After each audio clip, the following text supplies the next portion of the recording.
JJ Solomon. This Corey Bradshaw, Mr. RTBA. Mr. These boys can't touch me on my worst day.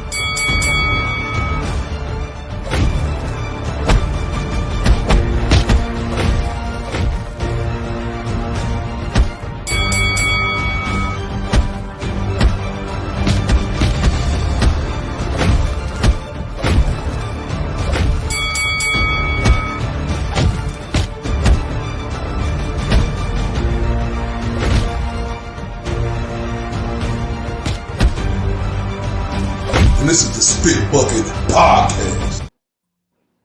It's your boy, Mr. RTBA, Mr. 214, Senor Dos, uno cuatro, Senor Dos, 14, Mr. Undeniable, but Mr. These boys can't touch me on my worst day. Right here with my partner in crime, Mr. JJ Solomon. What's popping?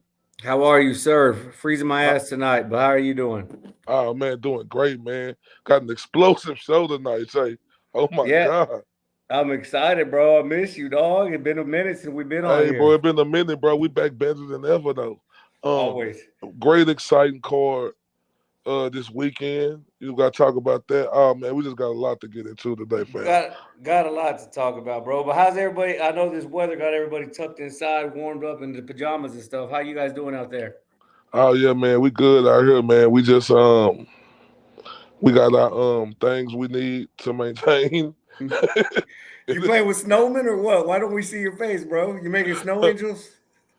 Oh, no, it ain't no shit. I just got to keep the camera. We got some shit going on around here. But got our stuff that we need to maintain in the house since you can't really drive on these roads. So I'm Gucci bandana over here. It's like Survivor, bro. Survivor with little painted ass kids running out all over the place. I hope everybody went grocery shopping, got enough food. Amanda's making she's making some chicken soup right now, but she's missing some ingredients and she pissed off. See, look, we from Dallas, Texas, man. We ain't used to this shit. No, we man. we don't even think about this shit. This shit come out and just bit us like my Forrest Gump voice. Bro, and what's crazy about it is the schools just say, nope, that's y'all's problem. Like I just got a text message that the school's gonna be canceled on Wednesday too, man. So oh, yep. I don't think the kids might go back to school till Friday. Don't say that. I don't think so. But then, before we get into this show, we got to salute to our sponsors, KO. Yeah, let's give a shout out to our sponsors at KO Therapeutics. We all have battles. We fight. We train. We work. We persevere. And we celebrate.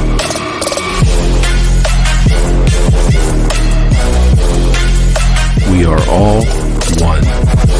I can't do anything if I can't walk in my prosthetic. It's a lot of pain that I feel throughout my day. It can be very intense. Now I just put that balm over it and it will heal up much faster and it will let the callus recover. That's amazing. It is a total game changer. I am hooked. I'm just hooked.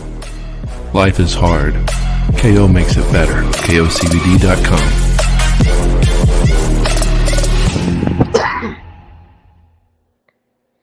Corey, I know you can tell all these lovely people that when we travel, I do not leave without this guy. Yeah, man. KOCBD.com, man. KOCBD.com. Use the discount code TSB10. Primarily acts as a pain reliever and recovery. I promise you guys, stop pumping in all those medications in you. You guys will love it. KOCBD.com. Discount code TSB10. Really appreciate you guys. And that's a true story. That's a true story, though, Jay. I mean, I don't want people to think we gaslight them with our KOCBD.com story, like that, you don't leave without it. That's facts. It's in my car, it's in my truck. I have to have it, man. It's everywhere. And it's the real deal. So everybody, please go to KOCBD.com. Like JJ said, use that special code TSB10. Get you a discount. And we're going to show you if you're an athlete, if you work, whatever you do. This right here competing with the best of the best. No doubt, man. I love these guys. They've made my life better. They literally have it all the time. So appreciate you guys at KO for putting out that product. But Correa, you touched on it, dog. We're getting off of a big fight weekend. I'm telling you, bro. Saturday, I had the house to myself, so I just did my thing from about 1 o'clock all the way to nighttime, just chilling, watching boxing all day, bro. Opened up with the top rank card, the Better Beeve Anthony Yard fight. What were your thoughts, man? Shit, it was an excellent fight. Like you got to give Anthony Yard, a lot of credit, right? For him to, and this ain't no excuse for him to start boxing as late as he did. For him to make it up in ranks to where he was, to him to then have the championship fight before and didn't look that impressive, and to him to work his way back up to that moment, we really got to put some respect on Anthony Yarde's name. I know it's no consolation prizes No in doubt. second place, and we know he lost the fight. But I want everybody to understand in boxing, it's not that if you lose the fight, it's about how you looked while you was in the fight. And with this being his second opportunity, this man came to win this fight. He was up on some of the Yeah. judges' scorecards. All three, bro. Um, We got it pop up on the screen right now. All three judges had him I, up at the time of stoppage.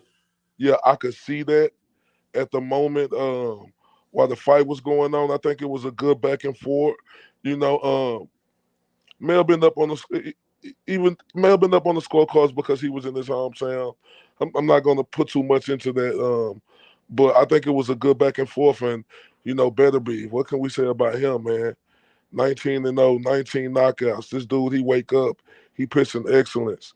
He's showing everybody it's a reason, and he's showing us, Jay, the Spit Bucket Podcast. It's a reason why we got him on Mm-hmm. our pound for pound list because this man always shows up and shows out in a devastating fashion. Shout out to Dimitri. Shout out to Better Be, man. Yeah, no doubt, dog. He showed, people going into the fight. I know Errol Spence threw out that tweet saying Father Time has to catch up to you eventually, but he hasn't shown, a real sign. People are gonna say, yeah, he was behind on the scorecards, but that's the way Better Beef does, bro. I mean, he's not a master boxer. He's not always gonna be ahead of the scorecards. But he hasn't that ring rust. I haven't seen any of it, or not ring rust. Father Time. He's got what 19 fights. And dude, just the way he ends them in devastating knockout, like he belongs on the pound for pound list. He's a dangerous fighter. Say what you want. He's a boogeyman. He's a boogeyman, but more important, and no doubt what you said. Got to go back and give a shout to Yard, bro. He fought his ass off. He had him. He had him confused for a bit. A lot of people were saying, he got knocked out by a Kovalev jab, but different fighter. Like you always say, how do you bounce back from a defeat? And Yard looked hella good. But bro, now what everybody's talking about is must see action, bro. Like, what are your I thoughts know, but on let me go back? speak on Better Be before we Yeah, move on. To me, it ain't that he was down on the scorecards because I could have seen him winning that fight. sure, hell yeah. Better Be that dude's style is something serious to deal with. Um, you got to put up with the pressure and the power he's bringing from round 1 through round 12. So I think his style is impressive. I just think it's different fighters who just look different, but his style is what his style is, and I think it's impressive, and I think it's real dominant. Nope. And dude, I know it's January, but bro, that's gonna be tough to pass up for fight of the year. In my opinion, that's early favorite. It had a little bit of everything. It was back and forth. It had the devastating knockout. Championships were on the line. So for me, that's setting the standard right there for fight of the year already. And again, Better Be just showed us why he's in a lot of people, including ours, pound for pound list. The man is a monster. I wouldn't want, bro. You remember when everybody was talking about Canelo maybe being undisputed at 175 and all, bro? Can you imagine what Canelo would look like in there and just the danger he would be in, dude? Yeah, but I mean, at the moment when we were speaking on Canelo, you know, it was some truth and validity with that. Him being undisputed at 175 because you know he was doing this thing, but yeah, but Dimitri Dimitri Beterbiev, Bivol, man, yeah. Beterbiev, that dude, he's something serious to deal with, and you got to be focused every single second of Exactly that right. round against him. The way he cuts the ring off, his pressure is like incredible, like on another level. Like that dude is something serious. No doubt, dude. That's what leading it. And shout out to Al Money, man, for appreciate you tuning in tonight, dog. Um, but yeah, going back to what you're saying and kind of leading into the big fight talk now. And again, no disrespect to you, already busted his ass. He fought a damn near perfect fight, about the best he could. But now obviously the boxing world is clamoring, salivating, demanding. We get to see undisputed, all the belts on the line. You know, we just saw Beterbiev do his thing. We saw Bivol look fantastic against Canelo. He looked great against Sudo Ramirez. It's about time, dude. It's time to see the super fight at 175. Based on what you saw Saturday, dude, what are your thoughts on it? It's an even matchup, man. Hell yeah. It's an even. You really can't call it. Like I said, it's a preference fight. Whatever you prefer. Better if you prefer the puncher, the guy who gonna put the pressure on, but also have some boxing abilities, or if you got the preference for a guy in Bivol, like who's smooth on his feet in that ring, but also pack a little punch. I mean, he more of the boxer. Bivol is more of the puncher, but Bivol also do some things that Beterbiev do and sit down on his punches. He know how to also cut the ring off, and Beterbiev some of the. I think Beterbiev is better, but I think in cutting off the ring, but Dimitri Bivol have some of that in his game plan. I think Bivol is the better boxer, but I think Beterbiev is the better puncher. I think he cut off the ring better, and I also think he could do some of them things in box like Bivol, but Bivol is the better boxer. So I think this is just a preference fight. This is the fight that boxing needs. It's going to be extraordinary. This is the type of fight that I have boxing fans from the 2142 across the pond very in tune because we really know who both of these guys is now. You got to give it up for Dimitri Bivol. That dude arrived with the beating that he put on Canelo from round 1 to round Yep. 12. Beterbiev, Arthur Beterbiev, he just keep arriving. And now with both of them guys in the spot to be undisputed, this is a must-see fight. I think the boxing community, I think everybody around the world will gravitate to this fight. Bro, you took all the words out of my mouth. I would say, though, if I had to pick, if you had to make a pick right now, Corey, if you had to talk some shit, jump on and talk some shit, some real shit, who would you pick between those two? If it's your I last can't, I 20, can't, I can't, I you can't pick. can't. I can't pick. It's too close to call. But like I just gave you, like it's a preference fight, but Yeah. this fight right here is just too close to call.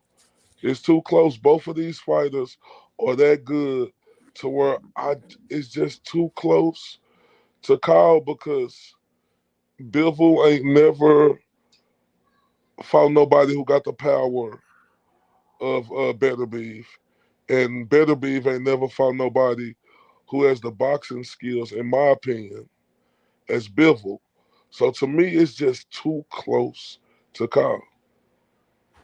Yeah. For the longest time, bro, I thought Beterbiev was it. I thought he was the big final stage boss monster at 175, dude. But after these last two fights with Bivol's fights, I think the dude's too damn slick. I think he's a master of distance. I think he moves really, really well. If he could just fight, he's gonna have to fight the perfect fight, like perfection. To your point, every second of that fight is gonna have to be focused, concentrated to avoid the big shot. But like I said earlier this week, I forgot what you were talking about. You're talking about Caleb Plant Benavidez. I said 90% of the time I'm going with the boxer. But that ain't saying Beterbiev not a boxer, man. Like you said, the dude got excellent footwork. He cuts the ring off well, but I think he's there to be hit. The fact that Yard was ahead on all three scorecards, and we know Yard's not the boxer that Bivol is, I would have to give the edge to Bivol right now. This ain't no official pick. Don't start quoting me on here. But if I had to pick right now, we don't even know if fight's going to happen. Do you think it happens, Corey? I know Top Rank reached out to Bivol, or at least they said they did this week. Do you think we get to see it? Oh, absolutely, it's gonna happen one day. I mean, it just ain't no running away from this fight right here. Both of these guys are at the height of their career. It gets no bigger than this, right? And with them two guys, I don't think it's gonna be hard for the promotion company, to come together to make it happen. So absolutely, this fight is gonna happen. This is the fight. How can it not happen? It's no other fight out here for them guys other than to fight each other. I'll give you a round of applause. Hey, bro, I'm going to take this off subject a little bit, but I think I need to lose some weight. I don't like the way this is starting to look right here. Why don't you tell me something? It's your job to keep my ass in line. Look at this. Anyway, about time to get some KO CBD diet pills. Where we going to now? All right, yeah. Any other follow up on BeterbievBivol, bro? Nah, I mean, I just hope they could get it made. I mean, I think that is the fight. I mean, that's a fight that's going to have boxing fans intrigued, the diehard boxing fans. That's going to be a fight that a lot of people throw fight parties at, to where casual fans going to come over there and watch the fight. So I just think that's the fight, right? That's one of the fights right now. And to me, it's no reason that this fight can't be made. It's going to be the most money both of these guys ever made. Well, probably, I don't know how much Bivol made against Canelo, but I'm pretty sure with this type of fight right here, because, this fight could happen in across the pond in Dubai or something. Easy. This is a big money fight. And everybody's tuned in. And listen, I think the American audience is interested. Bivol was smart coming over here fighting Canelo and doing what he did, because now he's got the American boxing audience keeping up with him. And now that's not just a fight of a couple of Europeans that Americans don't care about. I think that both these guys did a hell of a job. So I think the fight will sell. I think the fight will meet expectations. And damn, oh, damn, that's one of my top 3, top 4 fights that I really, really hope we see this year, bro. But yeah, that's those guys. Now let's go. Let's take it back to Saturday night, dude. We went straight from the top ranked card on ESPN to the Golden Boy card with Alexis Rocha and George Ashe fighting. But before that, we got to see our 2022 prospect of the year. My bad, dude. I'm having a problem with my earpiece. So anyway. Our prospect of the year for 2022 in Floyd Kid Austin Schofield, his first 10-round fight. What'd you think about his performance, man? I don't have any pictures to shoot up, but what'd you think about Kid Austin? He made it all 10 rounds. He didn't get through the knockout. I know Coach Schofield wanted to see some rounds, but what'd you take away from Kid Austin on the DAZN card? I mean, I think he did what he had to do. Like I told his dad when I was up there talking to him, I say, this kid is young. There's no need to rush him. We can see the talent. We can see the skills. But there's no need to rush him. I think he did good. Yeah, I don't know if you caught wind, bro, but a couple months back when we got to sit down with Team Schofield, we interviewed Floyd Sr., and he had some things. I mean, these guys don't lack any confidence. They've made it very clear that there's nobody at 135 or even 140 that can touch him. There was some criticism to his fight after Saturday. Hell, I love the kid, but I'll be the first to say that I felt like he was loading up too much. I felt like we could have seen some more jabs. He did mention he had blisters and sores on both his feet that may have prevented that. So that's the case, we got to take his word for it. But more importantly, man, he's calling out big names, and I'm about to play a real quick clip. Yeah, hold up. But to add to that, Jay, Yeah. with him, that come with time in that ring. It's like he a little too antsy to me in that ring. Just like Shakur Stevenson said when we asked him about him, he said he energetic, right? Yeah. And he ain't just he energetic. He has to learn how to slow down in that ring. He do a lot of great things in that ring. Let's not get it twisted. But I think he has to learn how to slow down in that ring. It's not all about the knockout. I know you knock out people that make everybody more intrigued with who you is, but sometimes it's not all about the knockout, and I think they need to go back and count. Even though he did what he had to do, he still undefeated. I just think he needs to work on calming down and setting up a lot more things instead of just throwing the big punches all the time. That's why he got them things on his feet. He was sitting down trying to throw the big punches all the time. That's a hell of a point, bro. He blamed his new shoes that he hadn't broken in, but dude, it was so obvious. In the 9th or 10th round, he started boxing a little bit more. And then what's crazy, like it set up almost a knockout there at the end of the fight, almost stopped the damn fight. But you're right, man. And here's the thing, we got to take a step back. He's a 20-year-old kid, right? It seems like every fight is his first something. So last time when we were with him in California, that was his first time headlining the show. The time before that, that was his first time on a DAZN card, on a Golden Boy DAZN card. And then now this week was his first time fighting a 10-round fight. So all those things for a 20-year-old kid as mentally strong. I know, but JJ, we have to be honest. Yeah, no doubt. His camp and his father and him, even when he speaks, they put this type of attention on them that makes the situation magnifying. I mean, I love it, but you give it, you got to be able to take it.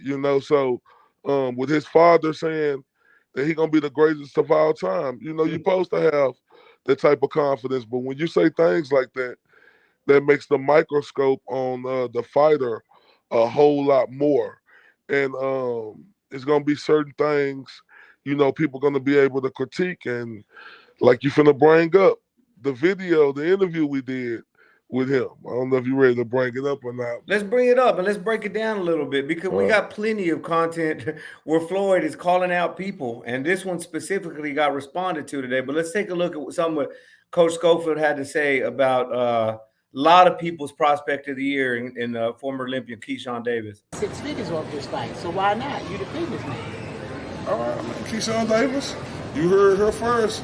You got Floyd Schofield Sr. He's letting you know his son, Floyd, Kid Austin, Schofield Jr., he want that work. And he was stopping within the second round. Go.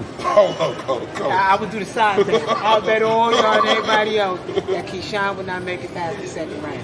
Whoa. That he would get stopped. Whoa. Hey, Keyshawn can prove it.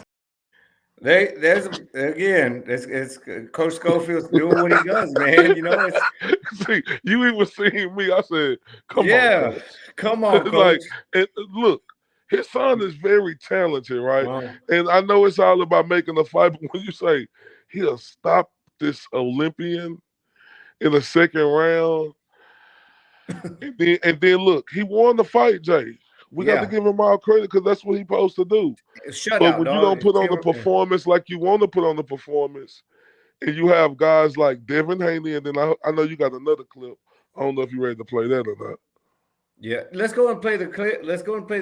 But I want to go back again to that fight. But yeah, so you guys saw what he just said. Betting money, saying my son will finish Keyshawn Johnson, Olympic silver medalist. I mean, celebrated amateur. In 2 rounds, that's going to ruffle some feathers. So today, Keyshawn was actually on with our friends over at the Boxing Voice, and they actually brought it up. And listen what he had to say. He snapped back for sure. Did he really say that his son would stop you in 2 rounds? Yeah, he said it in an interview with somebody. Okay. I figured because I'm like something had to have been said for you to come at the Pops. Hey, I ain't gonna lie to you. If I fight somebody else that got his father, I'm gonna go at the father again. I'm gonna always go at the father. The fathers are going to get emotional. Once I fuck that corner up, I'm gonna fuck that son up. I'm gonna fuck the corner up, then I'm gonna fuck the son up. Whoa, great. Yeah, I like that. But see, if we're gonna be real, Keyshawn, businessman, his last performance wasn't that great either. Did he get the victory? Absolutely. Did he do some impressive things? Yes. But whew. He has some things to say, and here's look, I'm not accused. I don't want to accuse nobody of playing no games. I don't think anybody's scared of nobody. I don't think these fighters are built different, especially at this level. They're not scared of anybody. But why? Why did it take? I don't even want to call this a bad performance by Kid Austin. It just wasn't what we were expecting from him. But why did it take? He won on all three cards, 10 rounds to 0. One of those rounds was 10-8. On all three cards, it was 100-89. But why did it take that performance to hear Devin Haney tweeting about him, to hear Keyshawn finally talking about him? Because they've been calling him out for a long time. Do you think it's weird that now that they waited for a not even a bad performance, whatever the hell you want to call this, a performance that you could criticize, why are they waiting to talk about it now when he's been calling them out, Corey? I mean,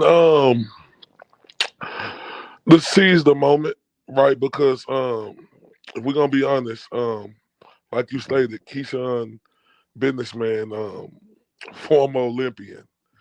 He signed with Top Rank. You know, he got all the attention in the world, right? So it wasn't no reason for him to respond to Kid Schofield right now, to give him that type of attention.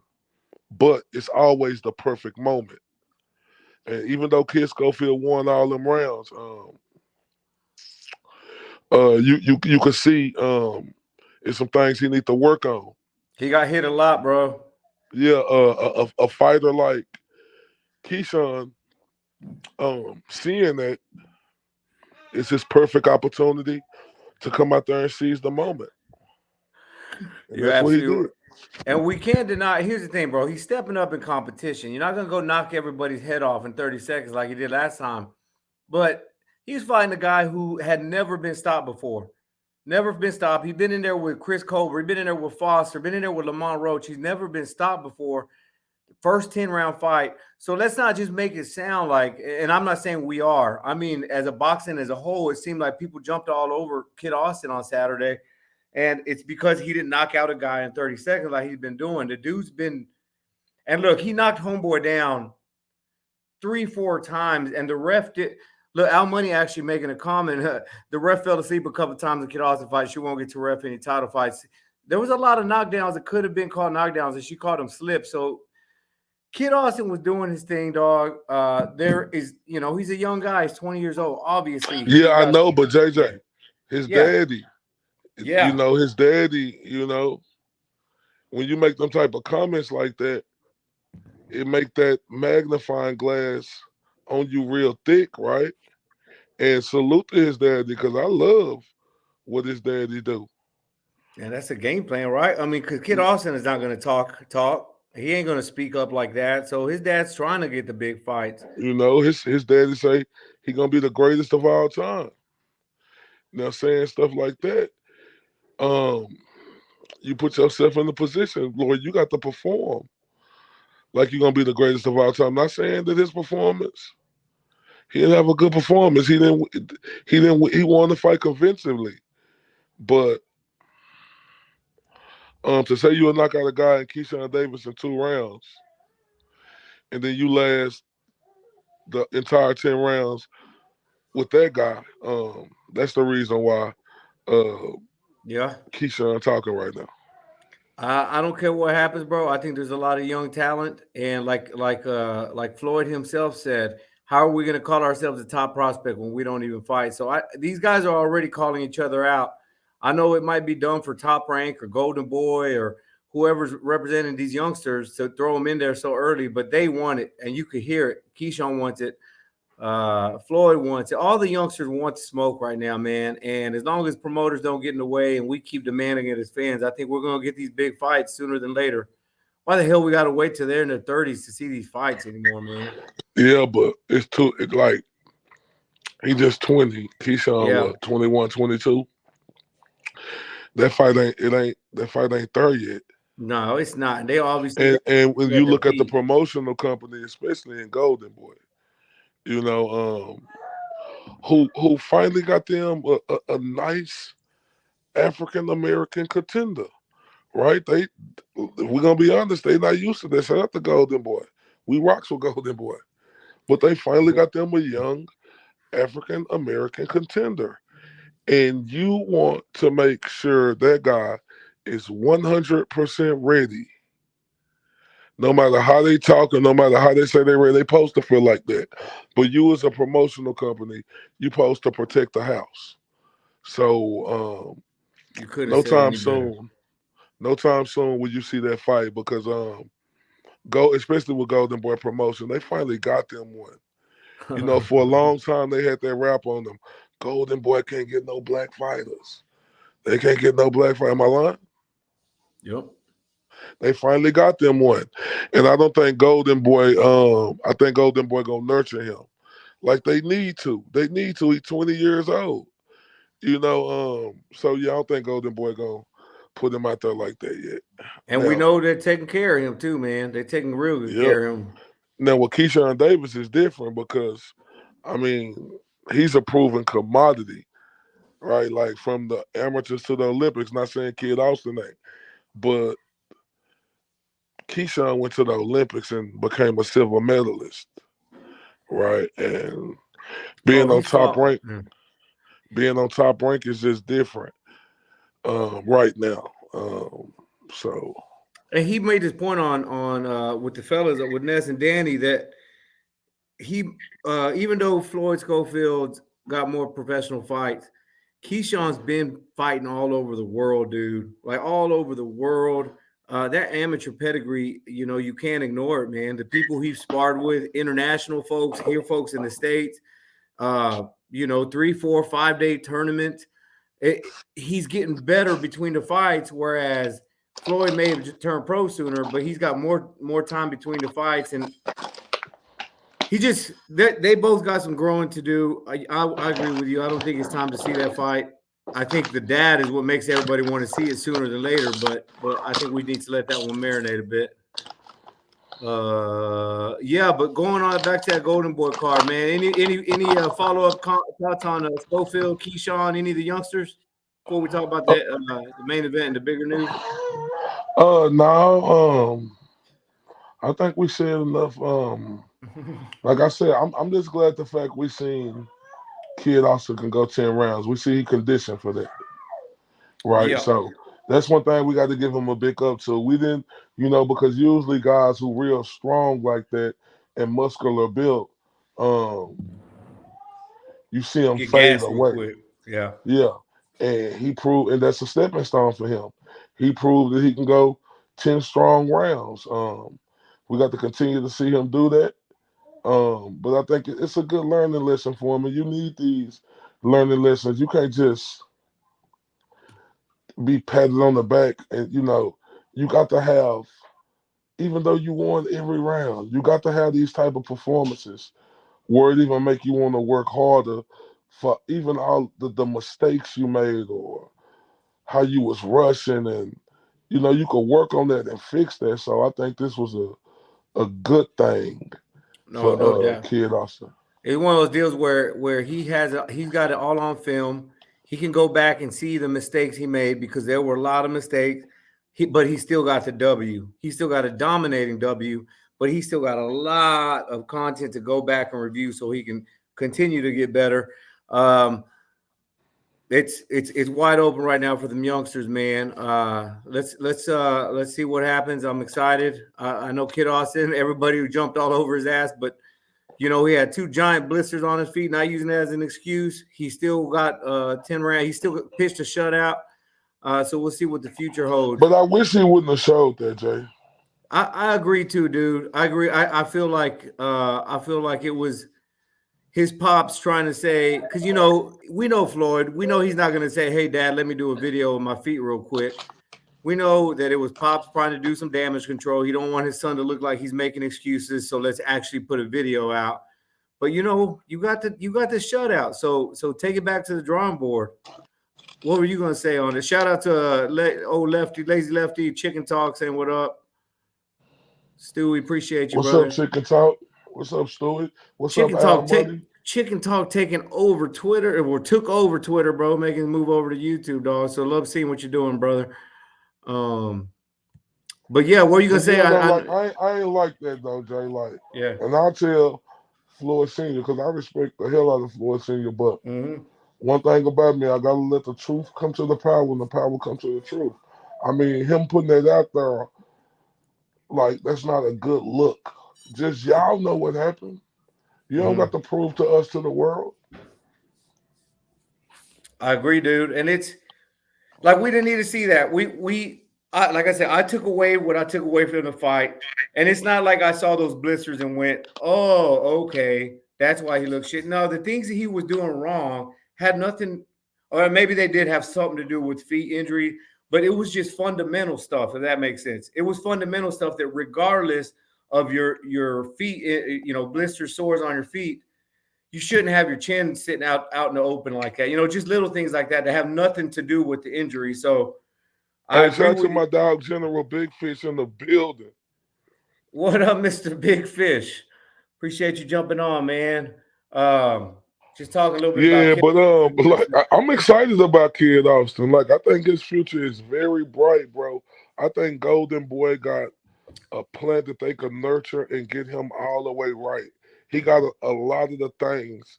It's only small things he need to work on and get better. But I truly believe Golden Boy got them one if they don't rush him and they continue to bring him along the right way. Yes, sir. Yes, Skippity, you're damn right on that, bro. Now, listen, we're talking Golden Boy, and let's touch on this main event real quick because I said earlier it's January, but we have the potential fight of the year already in the books. But I think we might have had knockout of the year. I'm sorry I don't have video of it. I'm not trying to piss any folks off at Golden Boy. But we saw Alexis Rocha coming up on the main event. You know, Ryan Garcia was supposed to fight Saturday, but he decided not to have a tune-up. Golden Boy decided to throw Alexis Rocha in there with George Ashe and as the headliner in California, opening up a brand new YouTube arena. Dog, so far this year, knockout of the year. I mean, he won in devastating fashion against Ashe. But so salute to him. He did what he's supposed to do. He's going up the ranks in the WBO. He somehow ended up there at the top. Do you got any follow up on the fight? Because you know what we're about to talk about. Oh no, man, that was an impressive victory for Alex Rocha. You know, the knockout, like you said, Jay. Look, Jesus, look, bro, that's crazy. Because you stated this early with Anthony Yarde and Beterbievil. That was kind of like the fight of the year to start off. Mm-hmm. And then on the same night, you had a potential knockout of the year, bro. So, golly, fam. Dog. If we starting the year off like that already, just imagine how this year gonna go if it's already starting out like that. If you got to compete with that Beterbiev Yarde fight, if you got to compete with that Alex Rocha knockout, but I think Alex Rocha, I think he is kind of like the mandatory for Terrence Crawford now, I think. Yeah, that's what the word is, bro. And listen, shout out to Fish. He said that those blisters hurt like a motherfucker. And that is a good point. Those blisters look nasty. I just don't know. And I think Corey said the same thing. I don't know that you need to go and put it on video. You know, every fighter walks out of a 10-round fight with some battle wounds. They don't need to go in and broadcast every single one of those. That KO was serious. no doubt, Alexa Rocha, you know, he made his statement about his biggest statement he can make. I'm gonna be real honest, bro. I respect all these guys, but I don't think Rocha is the guy. I don't think he's. I don't think he. Based on what I saw, obviously that was a hell of a finish. But that's it. I say that to say, you know, we've been talking Golden Boy. We've been talking Golden Boy finding themselves a young African-American prospect. But we all saw the picture get flashed up on Saturday with Mr. Terrence Crawford visiting Golden Boy headquarters in California, and the picture with B-Hop and Golden Boy Oscar De La Hoya. And rumors went to flying. We've heard them mention in Alexis Rocha. Right before the fight, Bernard Hopkins was asked, will we see Alexis Rocha versus Terrence Crawford? And he let the cat out of the bag and said, yeah. He straight up said yes. He said he's not good at keeping secrets. So, Corey, we all know, everybody here watching knows that Corey has some things to say about Mr. Crawford. And when it comes to promotions and where's he going and where's he fighting next. And how about this? Before I get on, let me tell you what I think about it. And then I'm salivating. I can't wait to hear your thoughts on this, because here's what I think is happening. I think the guy on the left is licking his chops to pick up the guy on the right. Bernard Hopkins, you know, he's down for whatever. You know, they're both excited to bring up Crawford. I think they know what they have in Alexis Rocha. I think they're feeding Rocha they're just feeding Rocha to the sharks, bro, for bait to bring this guy over, have a fight. And then the quote that De La Hoya said was, we've got a schedule of fights for Crawford, meaning not one, not two, probably three before they even try to get spent. So we could be sitting here next year, January 31st, 2024, talking about the same shit. But what do I think about Bud fighting Alexa Rocha? The same damn thing I thought about Bud fighting David Avanesian. It does nothing. It's just Terrence Crawford has already fought guys better than Alexis Rocha. He doesn't have any. We don't need to see him prove himself. What the fuck? What are we talking about here? So, Corey. I'm sorry. Chicken talk. They said Ashley was on lightweight. I agree with you, Chicken talk. I'm gonna let Corey catch you up. Oh, Jay, what'd you say? We don't know already. What, Jay? We see Crawford fight guys that are levels better than Rocha, bro. Like Lefty make a good point. He's been an old lightweight who's lost to Tago, and who we saw look like, bro. I respect these guys, but Alexis Rocha has no business talking about Errol Spence. He has no business talking about Terrence Crawford. He has no business talking about Virgil Ortiz, in my opinion, right now. And I see the game plan. Go ahead. But this the thing right here, Jay. Terrence Crawford, that's his only option. Yep. Is to go sign with Golden Boy. That is his only option. JJ, he burnt his bridge with Top Rank, where he's suing Bob Arum. In my opinion, I could be wrong. I don't think he'll ever, as long as Bob Arum living, I don't think he'll ever get a fight with a Top Rank fighter. PBC, dude blindsided everybody with this David Avanesian fight. Then he's so upset because he getting the criticism he get, because everybody like, Crawford, you've been talking for years how you want this fight. Crawford come out and do a whole 25-minute video talking about stuff he don't supposed to talk about negotiations. So he X'd himself out with PBC. Eddie Hearn already said, Terrence Crawford, he's an excellent fighter. I don't have anybody to fight him. Look, I ain't lying. But he said, Terrence Crawford, he's an excellent fighter, but I don't have anybody to fight him. Right? So you X out Matchroom Boxing. JJ, what's the common denominator? Golden Boy. That's his only option, is to sign to Golden Boy. And I'm going to be more crystal honest with you on this. If he signed with Golden Boy, it ain't gonna, hold up. Why is he even, well, hold on, I'm going to just say this. Even if he signed with Golden Boy, right?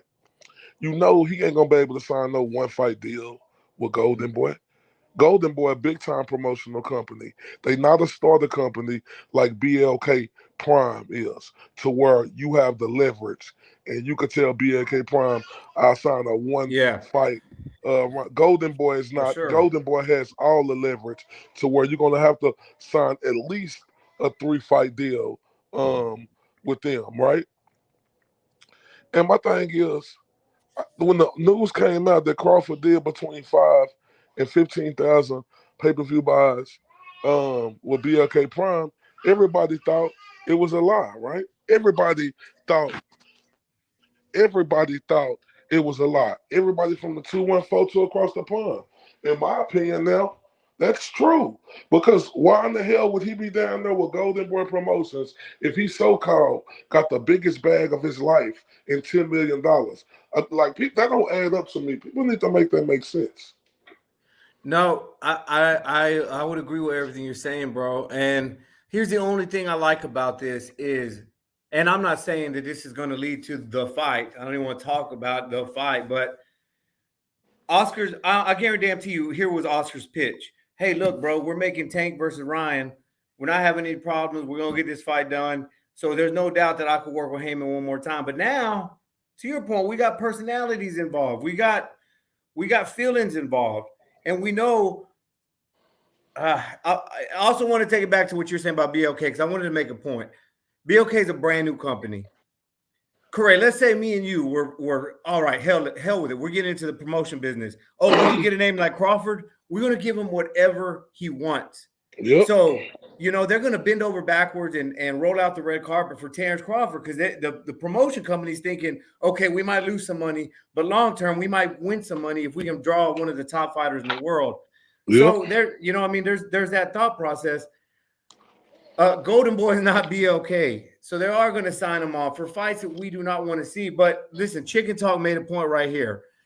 Nobody in boxing holds grudges like that. If it makes dollars, it makes sense. PBC and Top Rank will work with Bud if it makes dollars sense. Man, that's not true. I agree. And what I'm going to say is, that's not true, though, JJ. That's not true. That ain't no good point. That's not true. No, I know. He brought up a point. The point I'm going to make is, the reason we're seeing Spence, or a reason I believe, and a reason a lot of people believe that we're seeing Spence Thurman for no titles, is because Spence doesn't want to give Thurman a shot. Spence has made it clear, I don't ever want to fight this guy. I don't ever want to do shit with him. So, okay, now he has to fight him.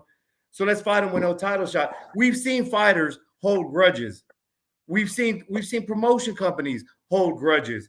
So we're not just dealing with an Instagram star and Ryan Garcia who's got hella talent, and he could be a star one day, or actual. When I say star, I mean a legitimate boxing star. I'm not convinced on Ryan yet. We got Tank Davis, who, he's got the ability, I think, to go in there and be a real champ. But they're just saying these guys are superstars who put eyeballs on the sport and who sell out arenas. So yeah, let's make this fight happen. Like, there's no real. It'd be stupid not to make that fight happen. But when you're talking about Spence and Crawford, we're talking about 5-6 years. It'd be stupid not to make what fight happen? Ryan versus Tank. Yeah, but see, people not understanding the difference. Like, and the reason why Ryan versus Tank is happening.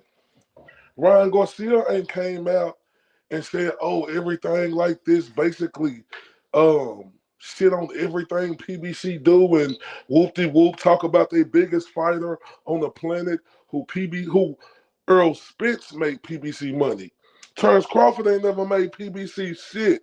So for him to be in his feelings that bad and come out and start talking like that and telling people about everything that went on in negotiations, it ain't no way in hell you could tell me that Terrence Crawford might not ever get a fight with PBC. I just don't see it. Hey, if I'm wrong, I'm wrong.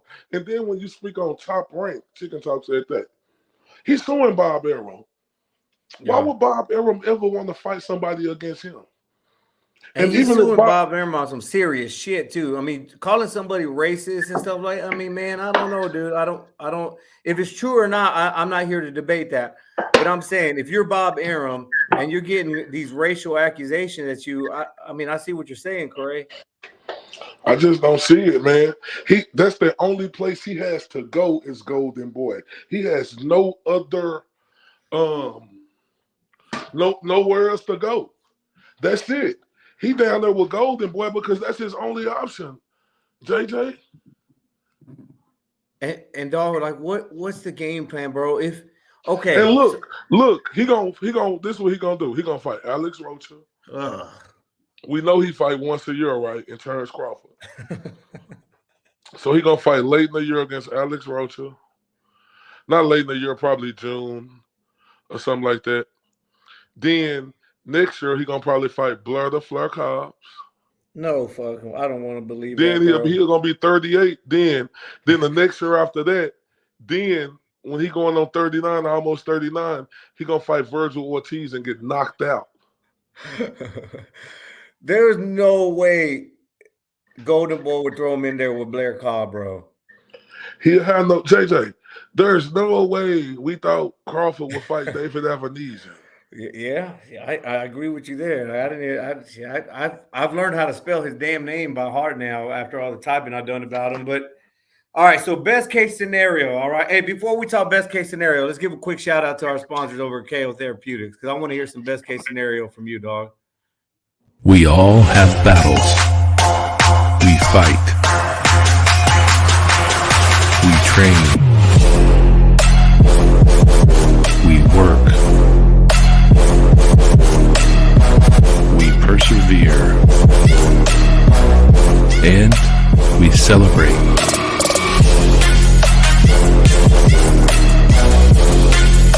We are all one.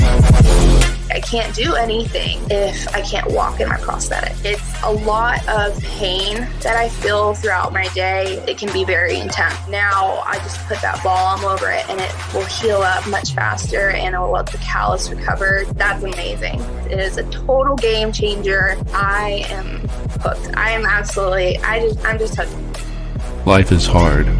KO makes it better. KOCBD.com.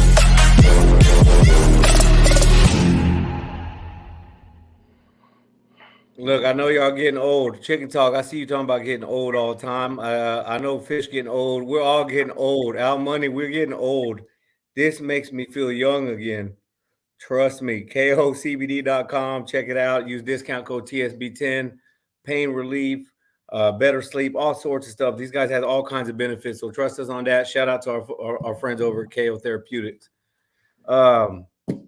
Corey, going back to the hot button. The Crawford news that we got from the weekend with Golden Boy, just kind of resetting everybody after or all day Saturday. We saw the photos going around of him taking pictures with B-Hop and Golden and Oscar. And you know, I don't even want to call them rumors because Bernard Hopkins straight up said he'll fight Alexis Rocha. We can very likely see that fight happening next. They mentioned a fight schedule for Terrence Crawford. So when I hear schedule, that doesn't sound like just one fight and we're in. It said fight schedule before we spit.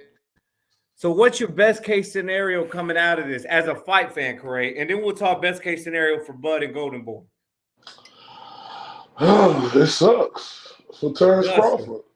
You know, but it sucks for him because he put himself in that position, right? Because it ain't nothing else he could do.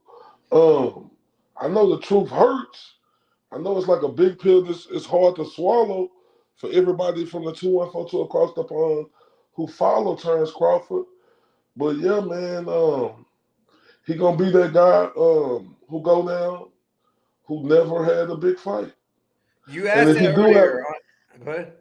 And if he do have a big fight, he gonna be about 38 years old, going on 39, and it's gonna be against Virgil Ortiz.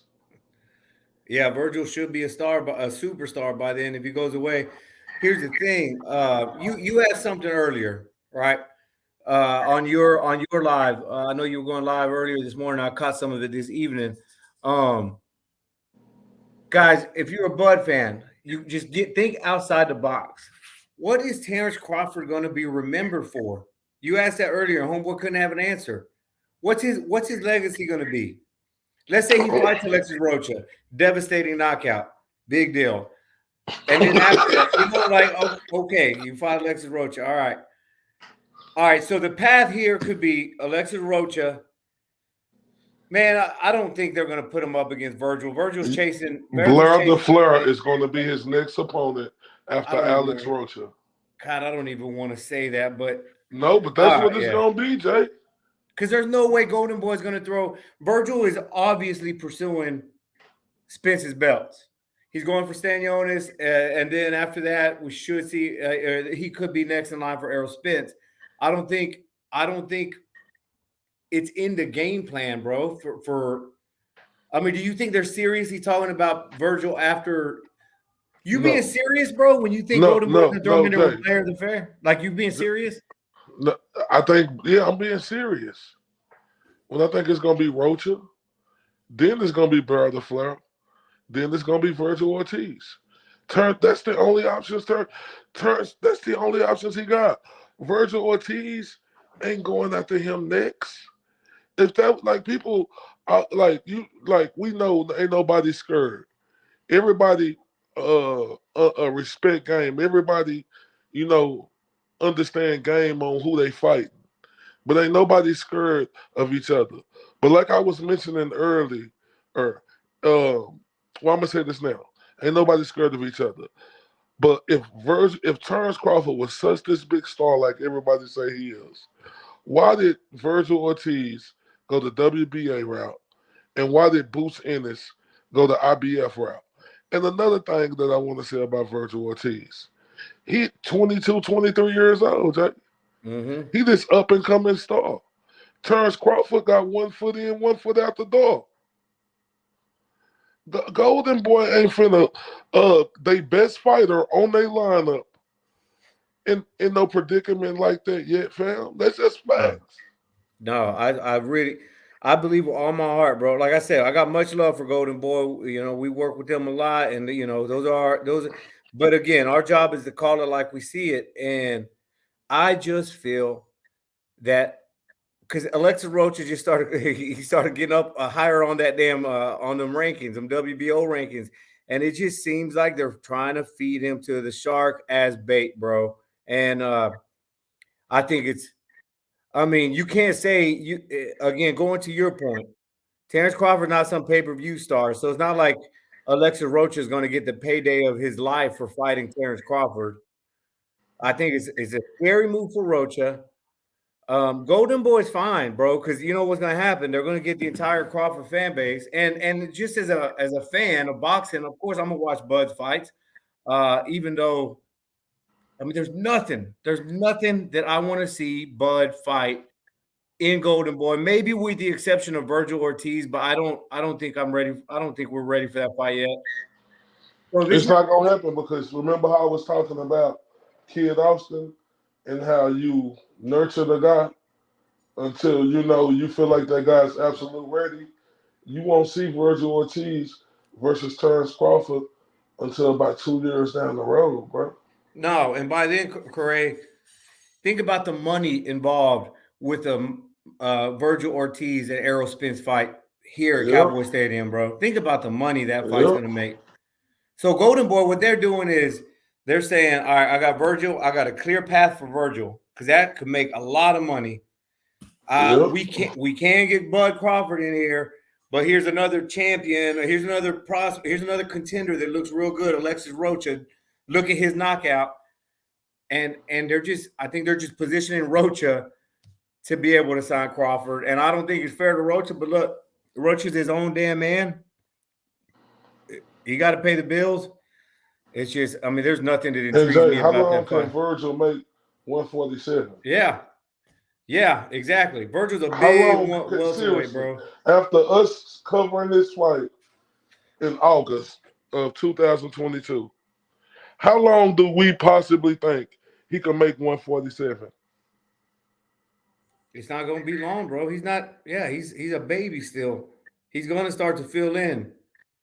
And you know what? And then we know Earl is about to make that move to 154. So why wouldn't Virgil Ortiz go to 154? Like it just don't make I just don't see it for Terrence Crawford, man. He put himself in this position, though, Jay. Yeah, this is probably the first time, Corey, sitting here talking to you that I'm like thinking about, because I completely didn't even factor in Errol Spence's weight. So let's say Golden Boy presents his beautiful little schedule to Crawford, dog, Errol Spence gonna be fucking pushing 160 at that point. You know what I mean? Errol Spence gonna be a grown ass man. He's gonna continue to defend his belts. As much as I don't like what he's doing with Keith Thurman for no belts, he's gonna continue growing. He's gonna continue selling out stadiums. He's gonna continue being, he's not Canelo. He ain't gonna do pay-per-view numbers like that, but Errol Spence doesn't need another big name to sell his fights. He's gonna be long gone, dude. It might be safe to say that we're never, ever, ever going to see Crawford versus Spence, dog. And what do you think? I agree 100%. I think Terrence Crawford made that bogus move that really messed up this fight seriously, bro. And I don't see this fight happening. And I just don't see it. Chicken Talk, I see you saying I can see Virgil versus Bud more than Spence versus Virgil because Spence only fighting Bud. Yeah, but Virgil's a big boy, dude. And just think about the numbers they could do here in Texas. Shout out to the boxing voice. He say, "Is this live? This live." Shout out to Ness. Hey, what's up, Ness? Ness and Danny. Danny, what's popping? We're on live right now. Ness, I seen you hit me up in my inbox. I'm gonna hit you. Oh yeah. Stewie said, "Can we cover Benavidez' plan?" We got a lot to say about Benavidez' plan. We're gonna cover it on the next episode, man. We had a lot of good stuff to talk about with Coach Stephen Breadman Edwards. But hey, everybody, make sure y'all go subscribe to the best podcast. For real. It ain't nobody doing it like the boxing voice, bro.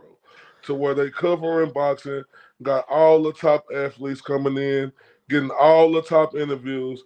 Man, people got to put some respect on their name, whether you agree or disagree with them. And me and this, we disagree about a lot of shit. But one thing you can't do is not put respect on their name. They one of the best in the business. The best, entertaining. So salute to Boxing Voice. Chicken Sock said, "What's gonna be easier if Crawford signs with GBP, Virgil Fighter signed to Golden Boy?" That's true, dog. That's true. But listen, I have no faith I don't have, especially Terrence right now. I don't have faith in Terrence's word right now. I'm a Terrence Crawford fan. Hold up, how do I be hating on Crawford? Should we, Corey? How you looking right now? No, it's all good though. It's easy to say somebody hating, but when I'm coming with the truth about them, I ain't right about everything. Don't hold me to everything I say. I'm not perfect, Yeah, definitely not perfect, man. Hey, we talked about that earlier in this. So when we end the show, just rewind it and go back. We covered him signing with Golden Boy. But if you want us to give you a breakdown on it, that's his only option, Nish.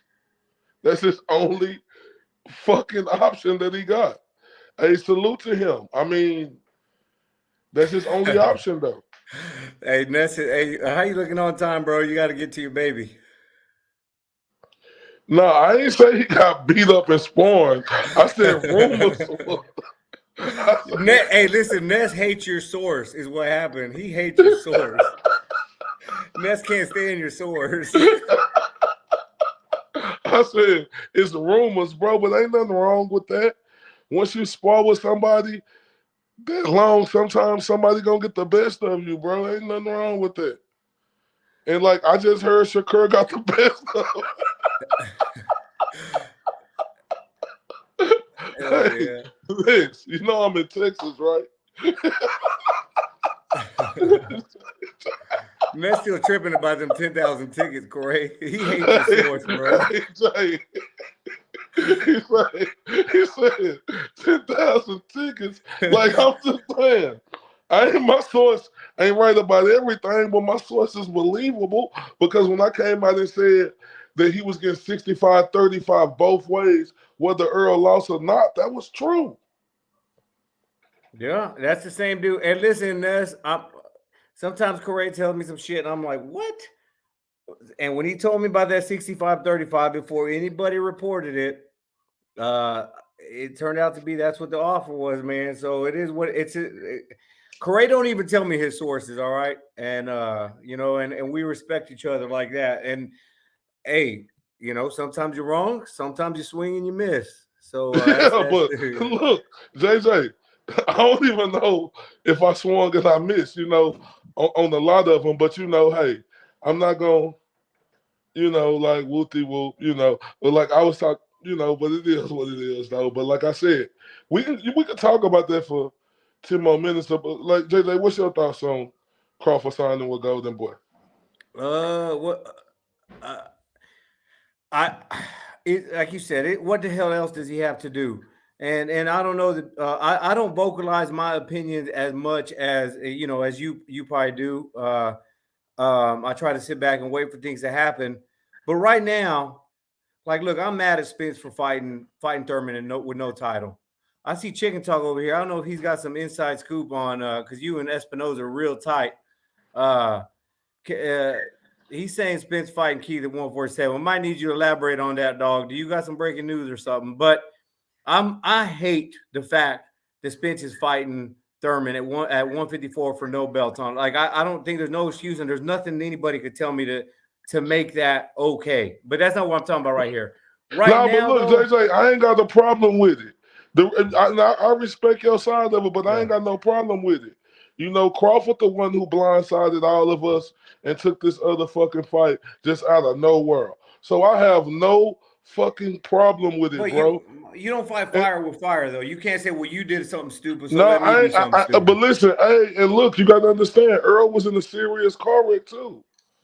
Yeah, he's still fighting, bro. He still got to get ready. Okay, he's still fighting, but JJ, damn.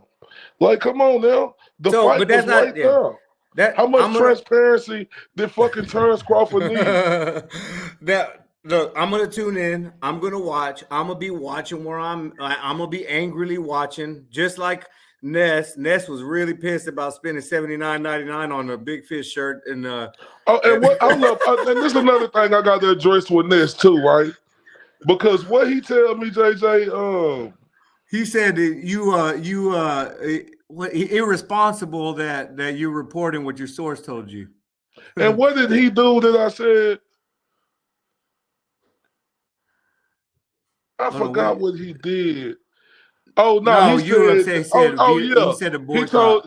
So Ness, if I was irresponsible with my source, with you having the biggest boxing platform, why would you tell everybody not to buy his next fight?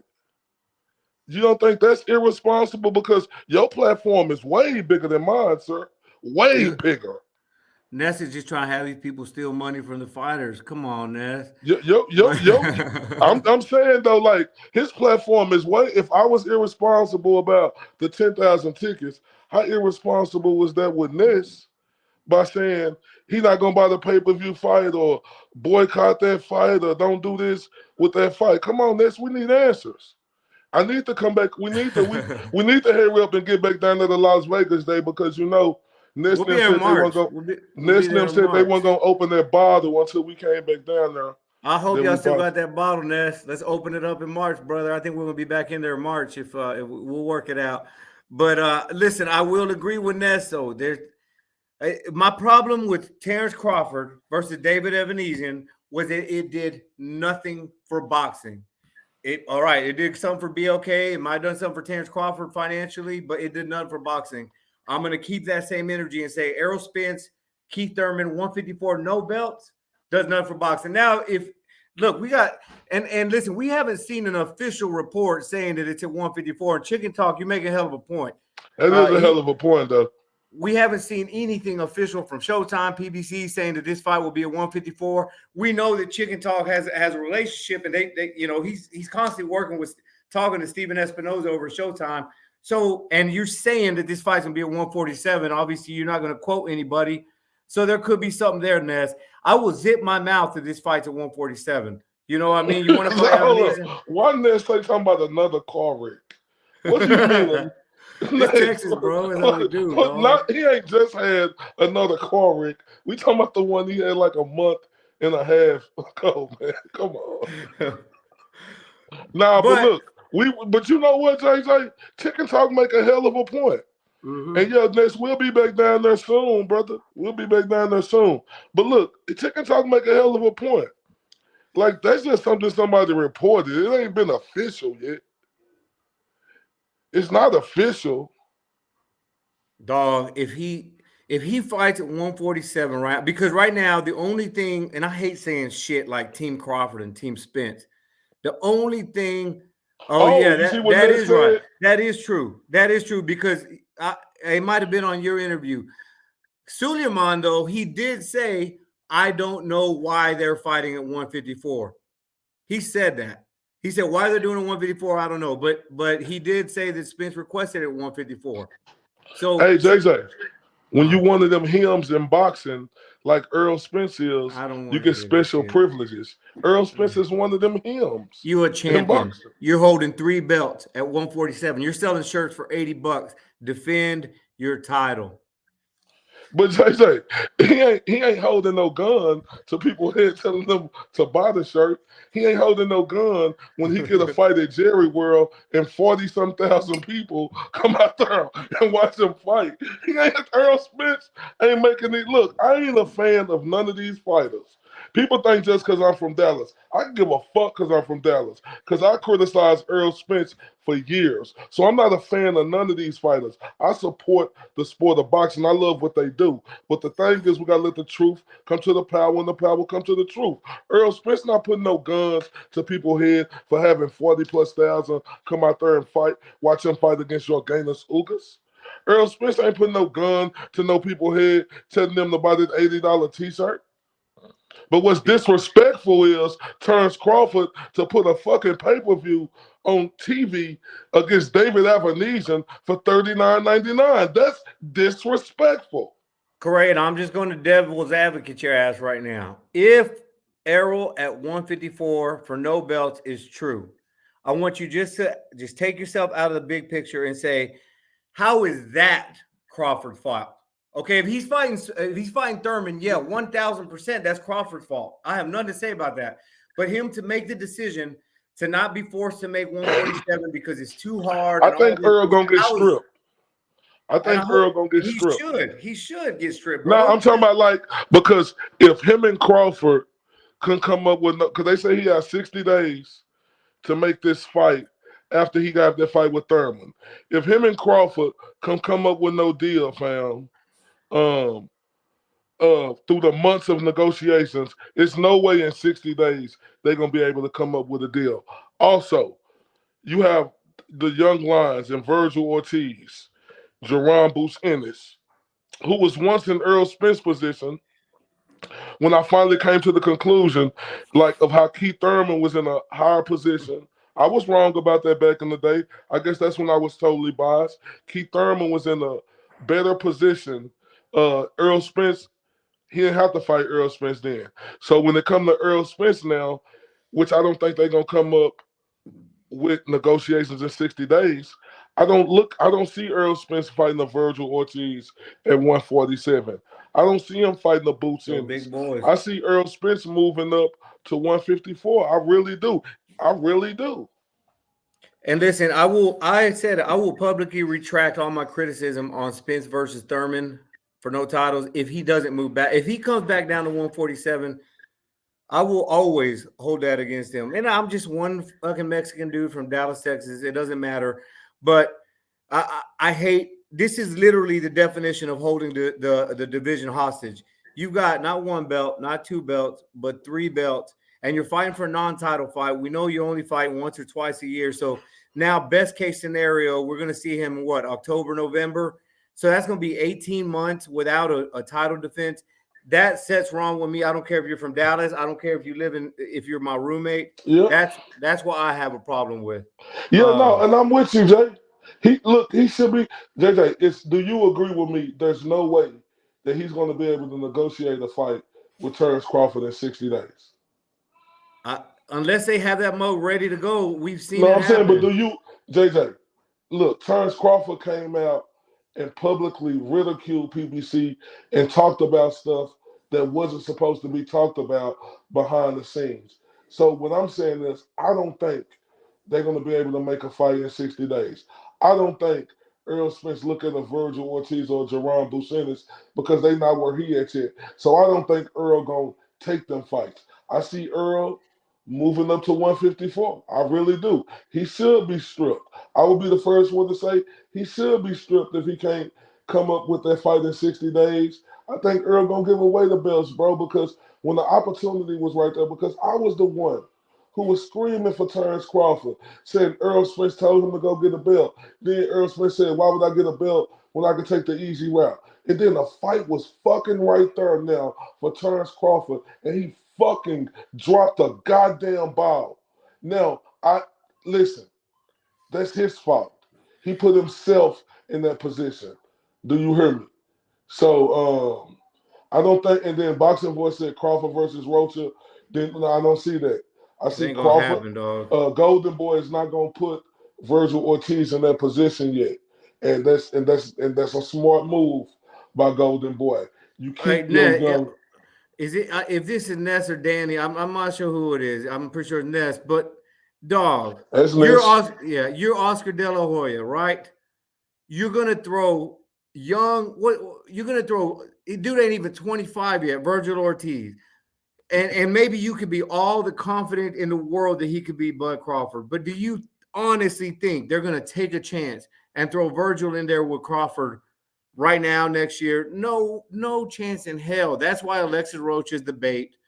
And God, I pray to God you're wrong on Blair. There's no way they throw him in It's there gonna with be Blair Rocha. bro. It's gonna be Rocha. Then it's gonna be Blair the Flair. Then it'll be a Virgil Ortiz. I don't know if that's the order, dog, but I don't see them throwing him in there with Virgil Ortiz.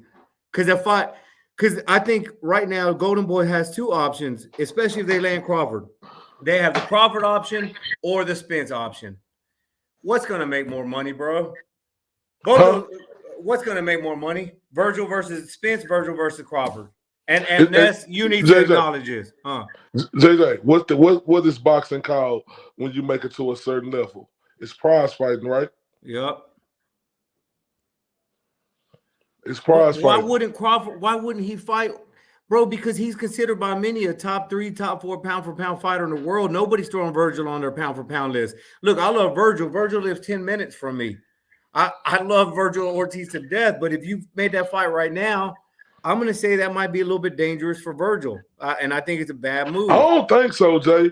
You know what's crazy? I don't think so. Because Terrence Crawford is a dangerous fighter. Let's not get it twisted. He is, he one of the best fighters in the world. That's something that we can't deny. But I seen slippage in that fight against David Avenesian. Did he get him up out of there? Absolutely. But I see slippage. Bro, we've seen responsibilities from both of them. See, and the thing is, this is boxing this. But the thing is, Terrence Crawford ain't helped Golden Boy make no money. Virgil Ortiz has been the root of the fruit from Golden Boy. Why they gonna put him out there like that yet? And then y'all talk about the case. Terrence Crawford brings no money because Virgil Ortiz took the WBA route. Jerron Buchanan took the IBF route. Do that make sense to you guys? But here's what the other side's going to say is, Corey. They're going to say it's because they're ducking Crawford. Like, that's an easy answer is, yeah, they're going to duck Crawford. I don't believe we've had Virgil right here in front of us. We've talked to him like he's our homeboy, like right there. Virgil ain't scared of nobody. Chicken talk, you're right. Virgil is a dog. But we know in 2023, in boxing's climate today, politics rules. I don't give a shit what y'all say. We know it. Why would you throw Virgil in there? Hell, with either one of them, with Spence or Crawford. But we know Spence is going to, dog, that fight's going to go. But if you're going to throw him in there with one, you're going to throw him in there with one who get the most money, right, Jay? Exactly. That's what I would say. Crawford and Errol Spence to me is 50-50. I will die on that. That's how I feel. I don't have a horse in the race. I said on the show when I was with you guys, Ness, that I would give the edge to Crawford. Bro, I'll watch one highlight, I'll watch one fight, and I switch. But both of those guys, bro, it would make no sense for De La Hoya to throw them in there just yet, man. But, again, that's just my opinion. But it's just like Crawford in the rock and the hard place. he burned so many bridges, like he has no leverage in this situation right now. All his leverage is gone. He can't go back to Top Rank because he's suing them. Eddie Hearn said he have no fighters for him. He came out and told everybody what was happening in the negotiations with PBC. Golden Boy is his only option, and he has no leverage, but nothing but to do then sign with Golden Boy. Yeah, I agree with Luis, bro. He's throwing Rocha in there, dog. And Rocha, that fight to me is just as fucking pointless as Bud versus Avanesian. Look, guys, whoever watching right now, y'all might be thinking, oh, he's Team Spence. Oh, he's Team Crawford. I am so pissed off at both those guys right now. It don't even make sense. But both of them are two of my favorite fighters. I don't think we're ever going to see them fight, though. And here's what's sad about the whole situation. I don't care if you're Team Crawford or if you're Team Spence. If they go on the trajectory they're going right now, they're not going to be like Oscar De La Hoya, Floyd Mayweather, who have these marquee wins. Bernard Hopkins. Like, think about the greats who have these marquee super fights. If Spence and Bud were to retire today, you look at their resume and be like, yeah, that was good. It would take a real boxing. It would take us to know how significant it is. But nobody's going to look at either one of their resumes and be like, that guy was great. Like, let's be honest. Virgil Ortiz, he didn't sell out that good down here. He did not. We saw it. We saw that. But you think Golden Boy finna send Virgil to go fight in Omaha, Nebraska? That's not happening. No, man. No. JJ, is Golden Boy gonna send Virgil to Omaha? I would say, based on conversations I've had with the two guys running Golden Boy, absolutely not. He will not. No. Come on now. That's not going to happen. I see what y'all saying. Like, here's what we're doing, guys. You sound like a Cowboys fan right now saying, hey, if the Giants beat Philadelphia and we beat San Francisco, then we're going to have home field advantage. What we're doing is painting pretty pictures of the best case scenario. When is the last damn time any of us have seen the best case scenario in boxing? And listen, you can't knock these fighters. They're going to fight whoever, but they're going to take the safest route. Most money, least damage. That's just the world we live in, guys. And I don't understand chicken talk. He said Spence versus Bud ain't a super fight. Y'all have grossly overestimated the value of this fight. He's talking about money. Now, hold up. This is the thing right here. If Earl Spence got 40,000 people in Cowboy Stadium to fight Ugas, how do you think he'll get close to 90 or 100,000 if he fight Crawford in Dallas? Chicken talk, and you telling me we have grossly overestimated the value of the fight? You telling me if that fight is in Las Vegas, Nevada, Spence versus Crawford, that fight wouldn't do big numbers? Come on, chicken talk. I ain't saying there's no Floyd Mayweather or Manny Pacquiao. They not on that level. You talking about pay-per-views, Corey? Or you talk? Because I would say, Spence versus Crawford, Corey, just 1 year ago, you and I were interviewing, I will say, a bunch of old folks, but nobody knows. If you don't follow boxing, you don't know who Errol Spence Jr. is, and you don't know who Terrence Crawford is. But I promise you, 20 years ago when Felix Trinidad fought Oscar De La Hoya, you could go up and ask anybody.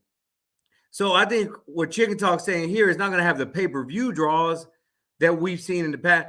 Shit, Tank versus Ryan might do more numbers than Spence Crawford, but I don't think the fight's going to sell like everybody thinks it's going to sell. Dog. I think it's going to sell. I don't know how much it's going to sell, but I'm good to say it'll do 350 to 500,000 pay-per-views. I think so.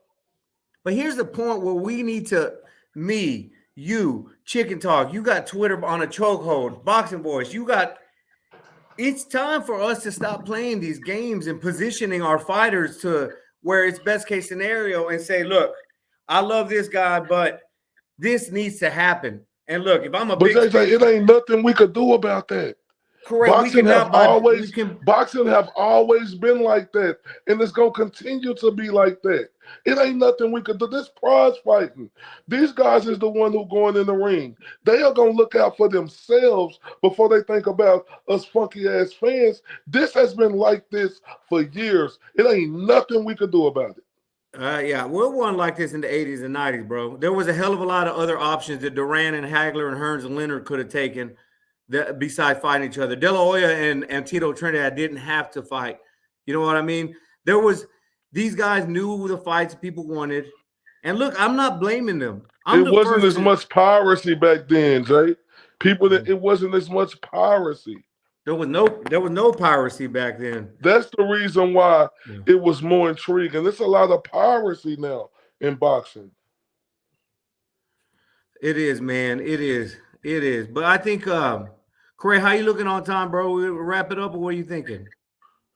Yeah, we can wrap it up if you want to. Bro, I'm down to keep going. I almost want to bring Chicken Talk and Boxing Voice up if you got time, but I don't know what's up with the baby and stuff. Yeah, we got a few more minutes. Let's go if they want to come in. Hey, Ness. Them two specific. Yeah, y'all down to get on for a little bit? Hold on real quick. Well, we could wrap it up either way, because we can pick this up next time too, man. I know your sons have been having. I know it's cold outside and stuff. Yeah, let's go and wrap it up, bro, because I got folks here too right now. All right. Well, shout out to everybody, man, on here from that 214. Well, Chicken Talk just said he can. Are you good on time?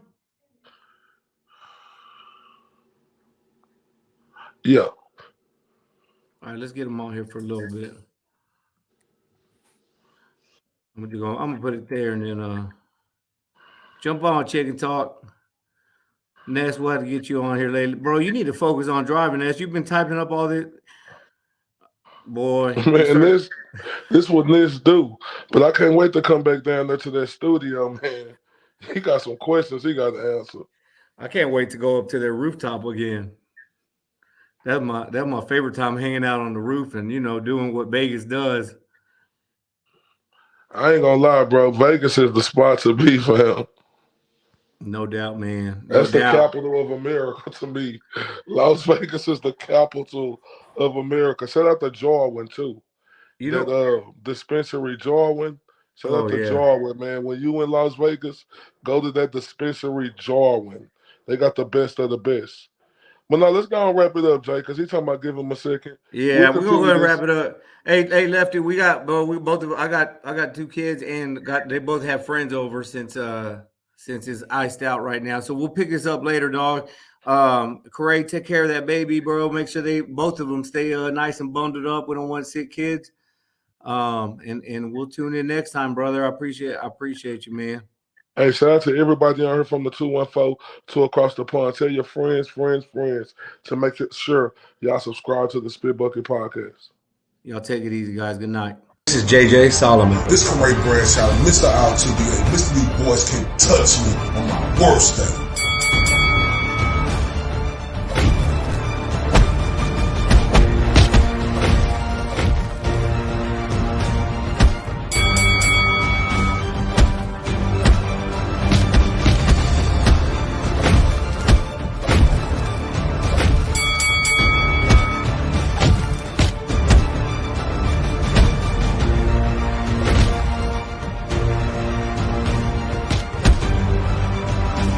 This is the Spit Bucket Podcast.